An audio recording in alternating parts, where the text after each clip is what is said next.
नवरात्रि के तीसरे दिन मां दुर्गा का चंद्रघंटा स्वरूप पूजित होता है।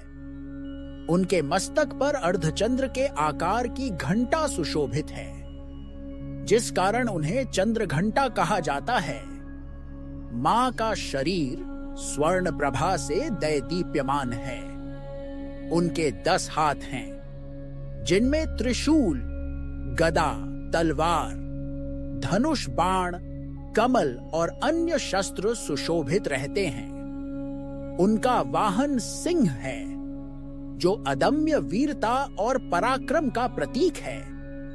उनके स्वरूप से निरंतर मधुर घंटियों की ध्वनि निकलती रहती है, जिससे समस्त दुष्ट शक्तियां भयभीत हो भाग जाती हैं और भक्तों को शांति, निर्भयता और दिव्य आशीष प्राप्त होता है। कथा का आरंभ एक बार देवता और असुरों के बीच भीषण युद्ध छिड़ गया। असुरों का अत्याचार इतना बढ़ गया कि देवता भयभीत होकर भगवान शिव और विष्णु की शरण में पहुंचे। सभी देवताओं ने मिलकर मां शक्ति का आवाहन किया। तभी उनके तेज से प्रकट हुई।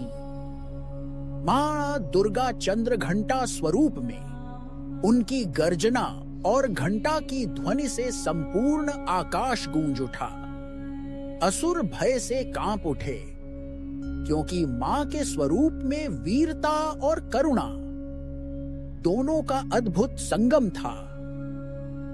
असुरों से युद्ध। असंख्य असुरों ने मां पर आक्रमण किया, लेकिन मां ने अपने शस्त्रों से उनका संहार कर दिया।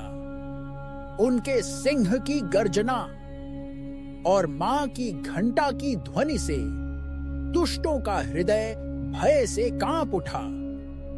अंततः असुरों का संहार हुआ और देवताओं को शांति और विजय प्राप्त हुई। कथा का दूसरा पहलू, पार्वती जी का विवाह।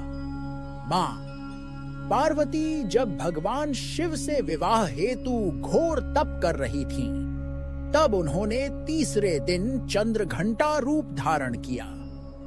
इस रूप में उनका सौंदर्य और वीरता दोनों का अद्भुत संगम प्रकट हुआ।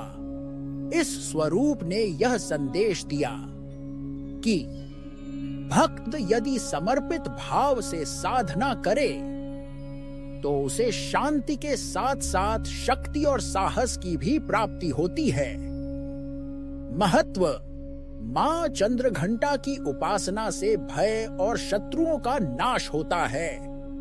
जीवन में शांति, साहस और आत्मविश्वास का संचार होता है। साधक की कुंडलिनी शक्ति जागृत होती है और उसे दिव्य अनुभूतियां प्राप्त होती हैं। मां की कृपा से घर परिवार में सुख, शांति और समृद्धि बनी रहती है। इसलिए नवरात्रि के तीसरे दिन मां चंद्रघंटा का ध्यान, पूजन और कथा सुनना अत्यंत शुभ और कल्याणकारी माना गया है। उनकी उपासना से भक्त के जीवन में भय का अंधकार मिटकर साहस और शांति का उजाला फैलता है। जय मां चंद्रघंटा।